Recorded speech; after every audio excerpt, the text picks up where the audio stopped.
The Home Office's answer to Laurel and Hardy need to pack their bags, which will be stuffed full of taxpayers' cash, and do one.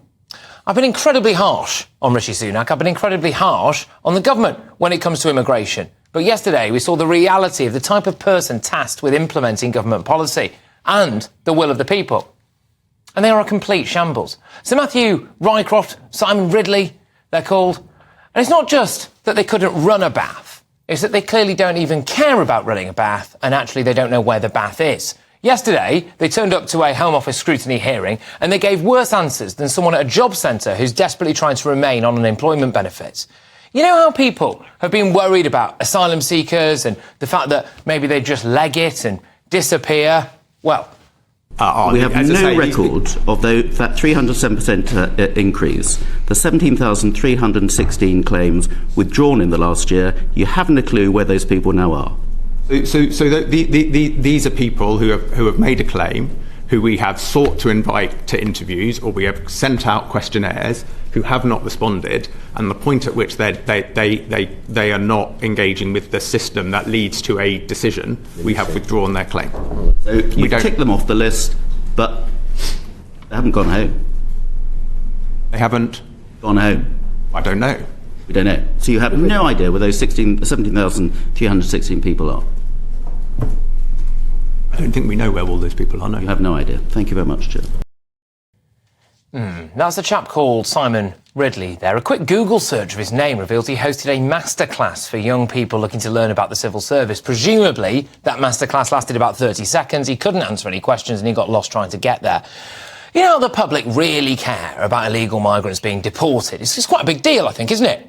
Well, how many people travelling on small boats that's been refused asylum have been sent to a third country or back to their own country over the past 3 years? I don't think we have. I think we'll write to the committee with those numbers, Mr. Anderson. That's staggering. That's actually staggering. Okay, then let's do it for the last year. I don't have a number for non-Albanian, non-FNOs. Perhaps they might be able to help you. Let's do last week then. Do we have any figures about anything? Sir Matthew Rycroft there, a man who, according to the government's website, is paid around £103,000 a year. He has received bonuses and was knighted despite overseeing record levels of net migration. Presumably that was for services to open borders. The arrogance and obnoxious entitlement on display there. To think that you can turn up and perform like that. Well, in 2022 to 23, figures show that 20 leading civil servants who run the UK government departments had an average pension pot of £1.1 million. Combined, these pension pots were worth just under 21 million quid. I'll round it up slightly. Of these, 10 had pension pots worth more than the lifetime allowance currently set at just over 1 million quid. According to the Taxpayers Alliance, Sir Philip Barton, Permanent Under-Secretary at the Foreign, Commonwealth and Development Office, had the largest pension pot, worth more than 2 million quid last year. During the withdrawal from Afghanistan, Sir Philip reportedly stayed on holiday until 11 days after the Taliban retook Kabul. How on earth is the government supposed to do anything with these clowns tasked with enforcing their policies? I mean, they just don't look like they care. I'm a taxpayer and I want my money back. Politicians get voted in and out. They get all the stick. But hang on a minute. This lot are taking our money, wheelbarrows of the stuff. And they are just turning up to a scrutiny meeting with no answers. If you performed like that at where you work, you'd get sacked, wouldn't you? There's history here, though, isn't there? Dominic Raab was ousted over bullying claims, which apparently included him getting a little bit miffed because one civil servant nearly handed Gibraltar back to the Spanish without a single shot being fired. There's an aggressive work-from-home culture. Apparently nearly 2/5 of civil servants would consider quitting if they're made to do 3 days a week in the office. There was a lot of controversy about Partygate investigator Sue Gray, whose son has just been selected to run as the Labour MP for Beckenham and Penge.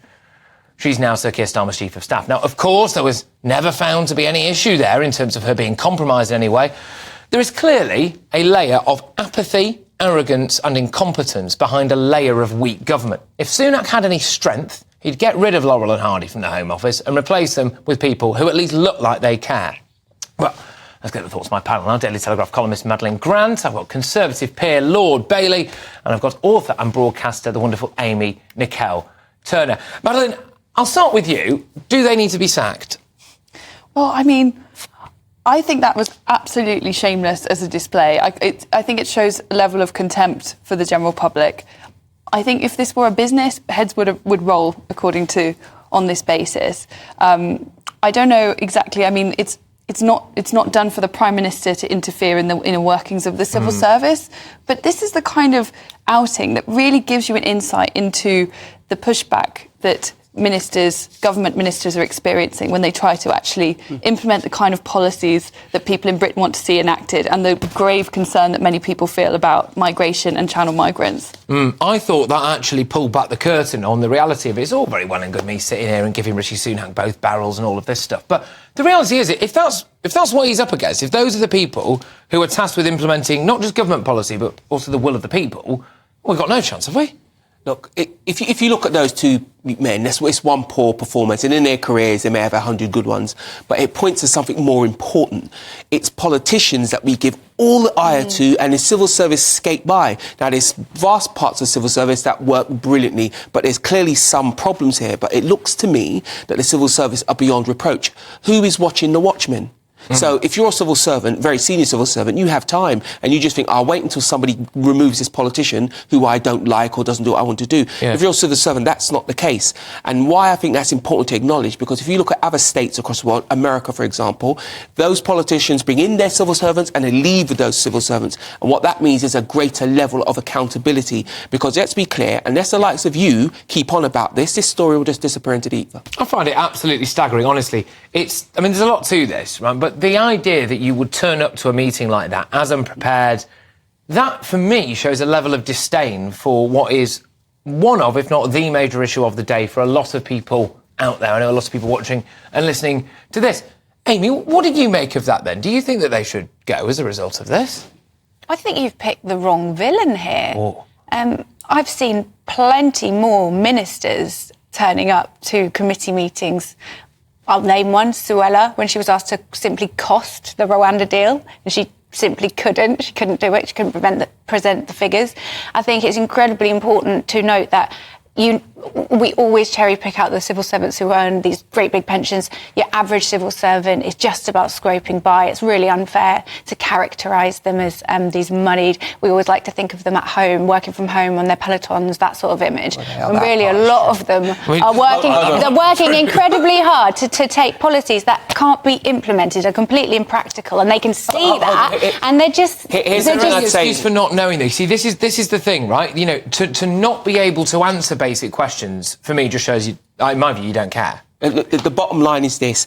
So we've talked about ministers failing, but if you're a punter and you look at the people behind the ministers, it starts to answer some questions for you. And let's be clear, vast parts of the civil service are just normal working people, but their pensions are still quite far ahead of normal ordinary people. The civil service should be rewarded properly, but they should also work properly. The aggressive work from home culture is beginning to show itself in a lack of... But it's just frustrating when you blame terrible, impossible, impractical government policy on civil servants. It's not impractical to know how many people have been... I think that the idea that you would have 70,000 asylum seekers who, for whatever reason, their claims don't progress any further, they don't have any claim to be in the country any longer, and they just literally disappear, and no one knows where they are, no one is keeping tabs on them, and then they turn up to a committee unable to answer the most basic questions about their own brief. Imagine if you were the CFO of a company and you went to like an AGM and you couldn't tell the shareholders like what your annual revenue was. I mean, it's that equivalent of something so basic. Is there something more sinister going on? And, you know, we're going to get both sides of this, but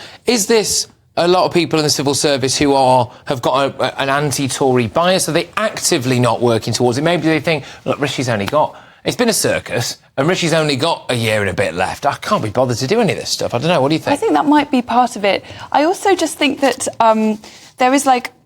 there's a real problem of the civil service has has really departed from its original mentality of understanding that things could be apolitical and that you had a duty.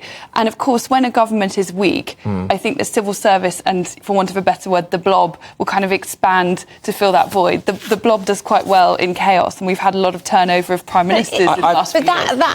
That's what...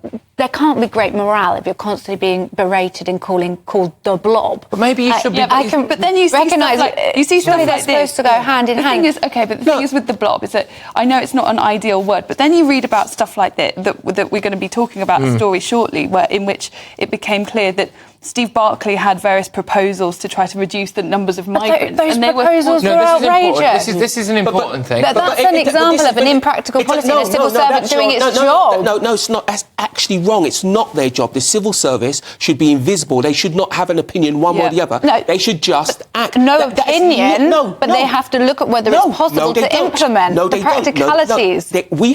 We have political systems to do that. I sit in one every day. I sit in one. The civil service, right, are becoming an activist service, and that's where the problem lies. They check. If the civil service are asked to do something and it works out badly, but they carried it out to the letter, they can quite happily point fingers at politicians. But if you look what happened to Amber Rudd, for instance, it starts to show you that some people in the civil service are acting. But they've got to look at the feasibility, so look, legality. Dominic Raab as well, I mean, some of the things that ended up doing for him were him, I would argue, getting quite rightfully frustrated at stuff not getting done. And when you look at some of the potential mistakes that were in there, this idea that, Gibraltar might have been handed back to the Spanish without a shot being fired. I mean, I get angry. But they're being put forward these unfeasible, often illegal, completely impractical policies, so they're not going to be able to push them through and work on them. They're impossible to work on. Simply not correct. For instance, if it might be correct in terms of Rwanda. That's a good one. The dependence that you were talking about, unethical. I hate it